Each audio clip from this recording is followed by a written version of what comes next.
За би мемог хэрэгэлсэн юм аа. Тэгээд нөгөө төлөх мемог хэрэгэлсэн. Хургандаа эхлээд болвол юутаа нь хольж өгсөн. Тижээлтэй нь хольж өгсөн. Хэвэгтэй дараа нь бол дангаар нь өгсөн. Тэгт хург маань их том болсон. Тэгээд би миний бодлоор бол тийм махан тарга суусан болоо гэж бодсон шүү дээ. Их өндөр тийм том болсон. Них хурдхан шиг тэгж них муудаж юу яахгүй байгаа. Жижигрэхгүй тийм байгаад байгаа. Тэгээд би зундаа болвол нэг шахамл мемог нь авсан. Тэгээд шахамлыг аваад ингээд юунда тугландаа ингээд өлгөөд өгсөн.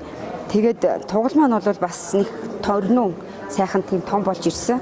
Мема тэг их олон эрдэстэй болов гэж би бодсон шүү дээ. Тэгээд норгож бас болдоггүй юм байлаа. Уг нь норгочхоор бушуухан үүрчт юм байлээ. Тэгээд бороо мороо орсон үед бол 100 бушуух аваад тэгээд далт ичдэг болсон. Сүүлдээ тэгээд одоо энэ яг нунтгаас нь л одоо тугаландаа хэрэглэх гээд одоо бяруундаа гэсэн үг шүү дээ. Тэгээ хэрэглэх гээд одоо ингээд байж байна.